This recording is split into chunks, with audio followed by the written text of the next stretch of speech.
السلام علیکم ورحمۃ اللہ وبرکاتہ۔ ناظرین کرام، بہت سارے لوگوں کے دلوں میں یہ شک ہوتا ہے، ڈاؤٹ ہوتا ہے کہ وظائف کی جو کتابیں آتی ہے، جو ہمارے اسلاف نے لکھی ہوئی ہے، ہمارے اکابرین نے جو لکھی ہوئی ہے، اس کے اندر جو وظیفے لکھے ہوئے ہیں وہ قرآن اور حدیث میں ہے ہی نہیں، تو ہم کیا وہ وظائف کر سکتے ہیں یا نہیں کر سکتے؟ دیکھو، قرآن اور حدیث جو ہے نا، وہ اصول دیتا ہے ہم کو۔ فور ایگزامپل، جس طرح ریاضی کے جو ماہرین ہوتے ہیں، انہوں نے ہم کو اصول دیا ہے کہ 2 + 2 4 ہوتا ہے۔ اب اس کا مطلب کہ وہ ہر چیز ڈیٹیل سے نہیں کہیں گے کہ بھائی 2 کرسی + 2 کرسی 4، 2 ٹیبل + 2 ٹیبل 4، نہیں، بلکہ ہر 2 چیز + 2 چیز 4 ہوتی ہے۔ اسی طرح قرآن اور حدیث جو ہے وہ ہم کو اصول دیتا ہے، اور کچھ چیزیں قرآن اور حدیث سے ثابت ہے، اور کچھ چیزیں جو ہے وہ تجربے سے ثابت ہے، اولیاء کرام کے، اسلاف کے، اکابرین کے تجربے سے ثابت ہے، لیکن وہ بدعت بھی نہیں ہے۔ کیونکہ اس کے پہلے میں نے ایک ویڈیو بنایا تھا جس کے اندر میں نے یہ چیز کہا تھا، تو کہیں پھر اس چیز سے کمپیئر نہ ہو جائے، تو پہلے اس کو کلیئر کر دیتا ہوں کہ اپنی طرف سے تعداد کا مقرر کرنا، اپنی طرف سے تعداد کا مقرر کرنا، اپنی طرف سے دن کا مقرر کرنا، اپنی طرف سے وقت مقرر کرنا، کسی بھی چیز کے لیے سنت سمجھ کر اس پر عمل کرنا، یہ بدعت ہے۔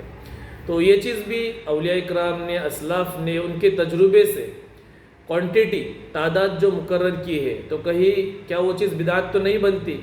وہ بدعت کیوں نہیں بنتی؟ وہ آگے چل کر میں انشاءاللہ تعالیٰ آپ کو بتاتا ہوں۔ پہلے ہم چلتے ہیں کہ ہر چیز قرآن اور حدیث سے ثابت نہیں ہے، لیکن اصول ثابت ہے۔ اصول امت کو دیا ہوا ہے، اس اصول سے ہمارے جو فقہائے کرام ہے، چاروں ائمہ ہے، اس کے علاوہ بھی دیگر بڑے بڑے ائمہ مجتہدین گزرے ہیں، انہوں نے امت کے سامنے جو کچھ مسئلے درکار آنے والے تھے قیامت تک، اللہ ان کو جزائے خیر دے، ان کے قبر پر کروڑوں رحمت نازل فرمائے کہ انہوں نے امت کے سامنے وہ مسائل پیش کیے۔ تو اصول دیا ہوا ہے قرآن اور حدیث میں کہ یہ چیز، جیسے فور ایگزامپل، یہ چیز کھا سکتے ہیں، یہ چیز نہیں کھا سکتے، کون سے جانور کھا سکتے، کون سے جانور نہیں کھا سکتے، کون سی دالیں، کون سی سبزیاں کھا سکتے ہیں، کیا چیز کھا سکتے، لیکن ہر ایک کا نام لے کر کہ یہ چیز اگر اس طرح لکھا جائے تو پھر بہت لمبی کتاب بن جائیں گی۔ ایک اصول دیا ہوا ہے کہ فلاں چیز کے اصول کے مطابق یہ چیز ہے تو وہ حلال ہے، ورنہ وہ حرام ہے۔ اسی طرح قرآن اور حدیث میں بہت ساری چیزیں، وظیفے ہے جو حدیث اور قرآن سے ثابت ہے، اور کچھ چیزیں ہیں جو تجربے سے ثابت ہے۔ مثال کے طور پر نماز کے بعد، 5 نماز کے بعد رسول اللہ صلی اللہ علیہ وسلم کے حدیث سے ثابت ہے کہ 33 مرتبہ سبحان اللہ، 33 مرتبہ الحمدللہ، اور 33 یا 34 دونوں بھی حدیث میں آتا ہے، 34 مرتبہ اللہ اکبر، یہ تسبیحات فاطمہ جس کو کہا جاتا ہے۔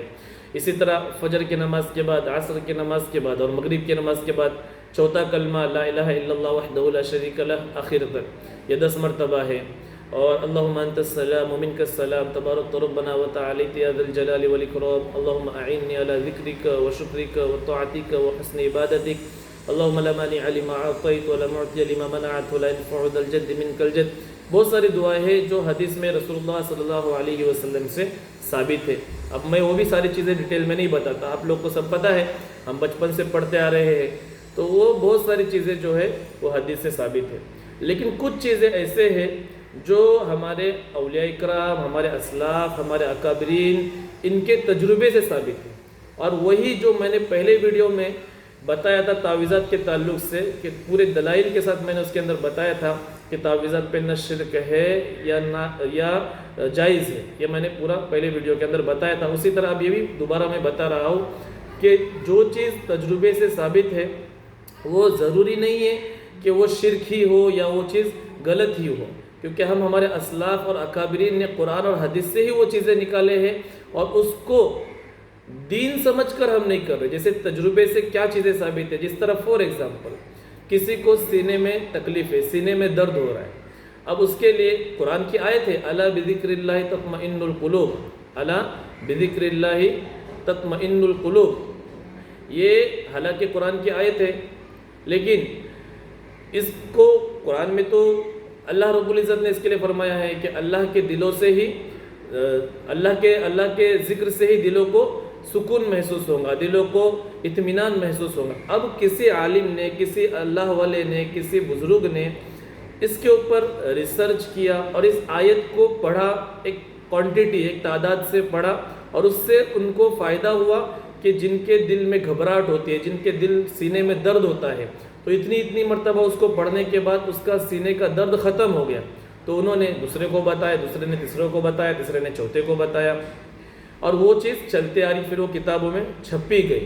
اب وہ کوئی پڑھتا ہے تو کوئی اس نیت سے نہیں پڑھتا کہ یہ ذکر کرنے سے مجھے جنت ملے گی، یہ ذکر کرنے سے مجھے ثواب ملے گا، یہ ذکر کرنے سے مجھے جنت کے درجات بلند ہوں گے، یا جہنم سے میں بچوں گا۔ اس کے لیے کیا ہے جو میں نے پہلے بتایا، اس کے لیے اللہ کے نبی صلی اللہ علیہ وسلم سے جو ثابت شدہ ذکر ہے، اذکار ہے، یہ ہم کس کے لیے کرتے ہیں؟ قیامت کے لیے۔ جیسے اللہم انت السلام جو میں نے دعا پڑھ کے بتایا، اللہم انی علی ذکرک و شکرک، یہ دعا پڑھ کے بتایا۔ اسی طرح تسبیحات فاطمہ ہے، چوتھا کلمہ ہے، بہت سارے ذکر ہیں، یہ ہم آخرت کے لیے کریں۔ اور یہ جو کر رہے ہیں الا بذکر اللہ تطمئن القلوب، یہ کس کے لیے کر رہے ہیں؟ یہ آخرت کے لیے نہیں، یہ دنیاوی فائدہ کے لیے کر رہے ہیں۔ جس طرح تعویذ کے لیے میں نے کہا تھا کہ تعویذ کس کے لیے پہن رہے ہیں؟ آخرت کے فائدے کے لیے نہیں، بلکہ دنیاوی فائدے کے لیے۔ اسی طرح یہ جو ذکر کر رہے ہیں یہ دنیاوی فائدے کے لیے، ہمارے جسمانی فائدے کے لیے، تو اس کے اندر بدعت بھی نہیں ہوئی، اور اس کو کوئی ہم سنت سمجھ کر بھی نہیں کر رہے، اور اس کے لیے قرآن اور حدیث سے ثابت ہونا بھی کوئی ضروری نہیں ہے، کیونکہ یہ ہم دنیاوی فائدے کے لیے کر رہے ہیں، اور کر بھی کیا رہے؟ اللہ کا ذکر کر رہے ہیں، قرآن اور حدیث سے ثابت شدہ دعائیں ہیں وہ ہم کر رہے ہیں۔ تو ایک تو مثال دیا میں نے، الا بذکر اللہ تطمئن القلوب، کہ اللہ کے ذکر سے ہی دلوں کو اطمینان محسوس ہوتا ہے۔ اب کسی عالم نے، کسی اللہ والے نے اس کے اوپر تجربہ کر کے دیکھا کہ بھائی اس سے اتنی مرتبہ میں نے پڑھا تو اس سے میرا سینے کا جو درد تھا اور سینے کے اندر جو گھٹن تھی اور ایک گھبراہٹ مجھے محسوس ہو رہی تھی، جو میں نے اتنے مرتبہ پڑھنے کے بعد اس آیت کو میری وہ تکلیف دور ہو گئی، تو انہوں نے کسی اور اپنے شاگرد کو، اپنے مرشد کو بتائے، تو ان سے فائدہ ہوا، کتابوں میں لکھی گئی، آج تک لوگ اس کو استعمال کر رہے ہیں۔ اب کوئی اس نیت سے تو استعمال نہیں کر رہا ہے نا کہ مجھے اس سے کل قیامت کے دن ثواب ملے گا، یہ تو دنیاوی فائدے کے لیے استعمال کر رہا ہے۔ اسی طرح اگر فار ایگزامپل کسی کو رزق کی تکلیف ہے، رزق کی تنگی ہے، حالانکہ حدیث سے وہ بھی ہے، ثابت ہے کہ اللہ کے نبی صلی اللہ علیہ وسلم کے پاس ایک صحابی آئے، یا رسول اللہ صلی اللہ علیہ وسلم رزق کی تنگی ہے، اللہ کے نبی صلی اللہ علیہ وسلم نے فرمایا کہ باوضو رہا کرو، تو اور بھی بہت سارے دعائیں ہیں رزق کی تنگی دور ہونے کے لیے، اور بھی ہے۔ خصوصاً میرے پاس جب کوئی آتا ہے تو میں ان کو استغفار کی تسبیح پڑھنے کے لیے کہتا ہوں، جو اولیاء کرام اور ہمارے اسلاف سے ثابت ہے، اور حدیث میں بھی ہے اور قرآن میں بھی ہے۔ قرآن میں ہے سورہ نوح کے اندر، وَقُلْتُ اسْتَغْفِرُوا رَبَّكُمْ إِنَّهُ كَانَ غَفَّارًا يُرْسِلِ السَّمَاءَ عَلَيْكُمْ مِدْرَارًا وَيُمْدِدْكُمْ بِأَمْوَالٍ وَبَنِينَ وَيَجْعَلْ لَكُمْ أَنْهَارًا، کہ اللہ رب العزت سے استغفار کرو، اللہ تمہارے گناہوں کو معاف کرنے والا ہے، اللہ آسمانوں سے بارشوں کو برسانے والا ہے، وَيُمْدِدْكُمْ بِأَمْوَالٍ وَبَنِينَ، تمہارے مال اور تمہارے اولاد میں اضافہ کرے گا، وَيَجْعَلْ لَكُمْ أَنْهَارًا، تمہارے باغات کے اندر اضافہ کرے گا وغیرہ۔ تو استغفار کی تسبیح آپ جس نیت سے کرو گے اس کے اندر فائدہ ہی فائدہ ہے، اور الحمدللہ اسلاف کی کتابوں میں لکھا ہوا ہے، اولیاء کرام کی کتابوں میں لکھا ہوا ہے، اکابرین کی کتابوں میں لکھا ہوا ہے، میرا خود کا تجربہ ہے، اور میں نے بہت سارے لوگوں کو دیا ہو، الحمدللہ اس سے فائدہ ہوا ہے۔ خصوصاً اموالی و بنین، مال اور اولاد، اموالی و بنین دونوں کو اللہ نے اس کے اندر نام لیا ہے کہ استغفار کی تسبیح سے دونوں کو فائدہ ہوا۔ جن کو اولاد نہیں ہوتی، اللہ رب العزت کے فضل و کرم سے میں نے استغفار کی تسبیحات جن کو بھی دیا ہوں، میں نے خود سے نہیں دیا ہو بلکہ کتابوں میں لکھا ہوا ہے، اولیاء کرام اور میرے جو اساتذہ ہیں جنہوں نے مجھے سکھا ہے، ان سے جو ثابت چیزیں ہیں، ان سے جو میں نے حاصل کیا وہ میں لوگوں کو بتاؤں۔ الحمدللہ ان کو اولاد بھی ہوئی ہے، الحمدللہ، حالانکہ یہب لمن یشاء اناثا ویہب لمن یشاء الذکور او یزوجہ الذکران واناثا ویجعل من یشاء عقیما انہ علیم قدیر۔ اللہ جسے چاہے یہب لمن یشاء اناثا بیٹیاں دے، اللہ جسے چاہے یہب لمن یشاء اناثا ویہب لمن یشاء الذکور، اللہ جسے چاہے بیٹے دے دے، او یزوجہ الذکران واناثا، اللہ جسے چاہے بیٹے اور بیٹیاں دونوں دے دے، اور اللہ جسے چاہے بانجھ بنا دے، کیونکہ انہ علیم قدیر، یہ اللہ کا اصول ہے۔ لیکن اللہ سے جب کوئی مانگتا ہے، دعا مانگتا ہے، تو اللہ تعالیٰ اسے ضرور دیتا ہے، اللہ اس کی قسمت تبدیل کر دیتا ہے وہ ایک الگ ٹاپک ہے مستقل، اس کے اوپر ابھی میں بحث نہیں کرنا چاہتا. تو خیر، تو استغفار کی تسبیح کے لیے خود اللہ وعدہ کرتا ہے کہ تم مجھ سے استغفار کرو، میں تمہارے گناہوں کو بھی معاف کروں گا، تمہارے اولاد اور تمہارے مال اور تمہارے بنین یعنی اولاد کے اندر بھی اضافہ کروں گا، تمہارے باغات میں بھی اضافہ کروں گا، وغیرہ وغیرہ. تو جن کو بھی میں نے الحمدللہ یہ دیا ہے، الحمدللہ ان کو فائدہ ہوا ہے، اولاد کے تعلق سے بھی، مال کے تعلق سے بھی، وغیرہ. اسی طرح بات آگے بڑھاتے ہیں.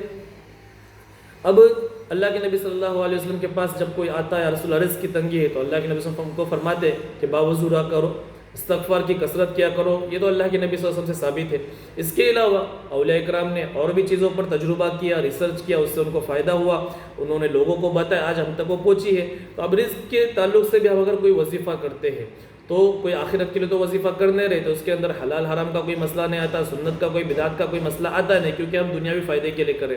اب دیکھو بکھرے موتی کے اندر غالباً یہ لکھا ہوا ہے کہ یہ جو آیت ہے اللہ لطیف بعبادہ یرزق من یشاء وهو القوی العزیز، یہ کوئی اگر وظیفہ صبح میں 71 مرتبہ فجر کی نماز کے بعد اگر ڈیلی پابندی کے ساتھ کرتا ہے تو اس کو رزق کی تنگی نہیں آتی. اسی طرح حدیث سے بھی ثابت ہے، سورہ واقعہ کے بارے میں، سورہ واقعہ کے بارے میں حدیث سے ثابت ہے کہ جو کوئی مغرب کی نماز کے بعد سورہ واقعہ کی پابندی کرتا ہے اس کے اوپر کبھی فاقہ نہیں آئے گا. یہ حدیث سے ثابت ہے. اب کتنے ایسے لوگ ہیں جن کو قرآن پڑھنے آتا نہیں ہے، حالانکہ ضروری ہے قرآن سیکھنا، یہ ضروری ہے. ہر مسلمان کو قرآن کا علم حاصل کرنا بہت ضروری ہے، تجوید کے ساتھ وہ بھی. لیکن بہت سارے ہیں جن کی اب عمریں گزر چکی ہے، جن کو اب اتنا وقت نہیں ملتا، تھوڑا بہت جتنا ہوتا ہے اتنا کر لیتے ہیں. اب ان کے لیے سمپل سادہ اگر وظیفہ ہے تو وہ استغفار کا وظیفہ ہے، وہ نہیں ہے تو یہ اللہ لطیف بعبادہ یرزق من یشاء وهو القوی العزیز جو میں نے. اسی طرح ومن یتق اللہ یجعل له مخرجا ویرزقه من حیث لا یحتسب، ہر نماز کے بعد 50 مرتبہ رزق کے تعلق سے وظیفہ ہے. اور بہت سارے ایسے، ابھی سر درد کسی کا ہوتا ہے، یک بدن میں کسی جگہ درد ہوتا ہے تو سلام قولا من رب الرحیم یہ آیت ہے. اب یہ آیت کے اوپر علماء نے، اکابرین نے ریسرچ کیا کہ یہ پڑھے اور بدن کے اوپر دم کرے. حالانکہ دوسری دعا بھی ہے، بسم اللہ اعوذ باللہ وقدرتہ من شر ما اجید و احاذر، یہ بھی دعا ہے. اللہ کے نبی صلی اللہ علیہ وسلم نے فرمایا بدن پر جس جگہ پہ درد ہوتا ہے وہاں ہاتھ رکھ کر اس دعا کو 11 مرتبہ پڑھ لیجئے، درد ختم ہو جائے گا. یہ حدیث سے ثابت ہے. لیکن دوسرے بھی ایسی چیزیں ہیں جو قرآن کی آیت ہے، حدیث میں ہے نہیں لیکن قرآن کی آیت ہے، اور اس کو ہمارے اکابرین نے باقاعدہ پڑھ کر دیکھے کہ اس سے فائدہ ہوا ہے تو لوگوں کو بتایا اور اس سے فائدہ ہوا. اور ہمیں دنیاوی فائدے کے لیے کر رہے ہیں، آخرت کے فائدے کے لیے نہیں کر رہے. تو اس میں کوئی حلال اور حرام کا مسئلہ نہیں آتا، بلکہ بالکل جائز ہے. اور اگر اس کے اوپر ناجائز کا فتویٰ اگر ہم اپنی طرف سے لگا دیں تو اس کے زد میں کتنے سارے ہمارے اسلاف اور اکابرین آئیں گے. دیکھو یہ میرے سامنے اشرف العملیات حکیم الامت مولانا اشرف التھانوی رحمۃ اللہ علیہ کی کتاب ہے. اس کے اندر کتنے سارے تعویذات لکھے ہوئے ہیں، کتنے سارے وظیفے لکھے ہوئے ہیں. یہ میرے پاس دوسری کتاب ہے مجربات مشائخ حسین احمد مدنی رحمۃ اللہ علیہ، جو بانی جو دارالعلوم دیوبند کے بانی ہیں، ان کی جو کتاب ہے مجربات مشائخ. اسی طرح صنم خان عملیات ہے جو حسن الحاشمی صاحب کی ہے کتاب. ایسے بہت سارے وظائف کی بھی کتابیں ہیں اور تعویذات کی بھی کتابیں ہیں. اس کے زد میں پھر وہ سارے لوگ آ جائیں گے اور پھر سب کے اوپر وہ فتویٰ پھر نعوذ باللہ لگیں گا جو ہمارے اکابرین اور اسلاف ہے. تو گھوم پھر کر بات یہی ہے کہ حدیث سے بہت سارے دعائیں ثابت ہے، اور وہ دعائیں اور وہ چیزیں ہم آخرت کے لیے کرتے ہیں، آخرت کے لیے، ہمارے ثواب کے لیے، آخرت کے لیے، ہمارے درجات بلند ہونے کے لیے. لیکن دنیاوی فائدے کے لیے، جیسا جسم کے اندر کہیں تکلیف ہے، کہیں درد ہے، اسی طرح کوئی بیماری ہے تو اس کے فائدے کے لیے ہے. اب سورہ فاتحہ تمام بیماریوں سے شفا، یہ بھی حدیث سے ثابت ہے. سورہ فاتحہ ہر بیماری سے شفا ہے، اس کو 11 مرتبہ پڑھو اور پانی کے اوپر دم کر کے پیو، یہ بھی حدیث سے ثابت ہے. لیکن اس کے علاوہ اب دیکھو یہ حدیث سے ثابت نہیں، وَإِذَا مَرِضْتُ فَهُوَ يَشْفِينِ وَيَشْفِي صُدُورَ قَوْمٍ مُؤْمِنِينَ وَشِفَاءٌ لِمَا فِي الصُّدُورِ وَنُنَزِّلُ مِنَ الْقُرْآنِ مَا هُوَ شِفَاءٌ وَرَحْمَةٌ لِّلْمُؤْمِنِينَ يَخْرُجُ مِن بُطُونِهَا شَرَابٌ مُخْتَلِفٌ أَلْوَانُهُ فِيهِ شِفَاءٌ لِّلنَّاسِ قُلْ وَلِلَّذِينَ آمَنُوا هُدًى وَشِفَاءٌ. یہ سارے شفا کے دعائیں ہیں. یہ حدیث سے ثابت تو نہیں ہے لیکن ہمارے علماء کا تجربہ ہے کہ انہوں نے پڑھے، پانی پر دم کیا، لوگوں کو پلائے، اس سے فائدہ ہوا. اب امام شافعی رحمۃ اللہ علیہ کی کتاب ہے، اس کے اندر ایک ڈبہ ان کو ملا تھا جس کے اندر یہ لکھا ہوا تھا کہ یہ دعا ہے بسم اللہ الرحمن الرحیم، بسم اللہ الرحمن الرحیم. ایک دعا ہے، اب مجھے وہ ذہن میں نہیں آ رہی ہے کہ وہ دعا پڑھنے سے بھی لوگوں کو شفا ہوئی ہے. تو ایسے بہت ساری دعائیں ہیں جو ہمارے اکابرین اور اولیاء اکرام کے تجربے سے ثابت ہے، اور یہ ہم آخرت کے فائدے کے لیے نہیں بلکہ دنیاوی فائدے کے لیے، ہمارے بدنی فائدے کے لیے ہم کر رہے، تو پھر اس کے اندر کوئی حلال حرام کا مسئلہ نہیں آتا، جائز ناجائز کا کوئی مسئلہ نہیں آتا، آپ بلا جھجک یہ چیز کر سکتے ہیں۔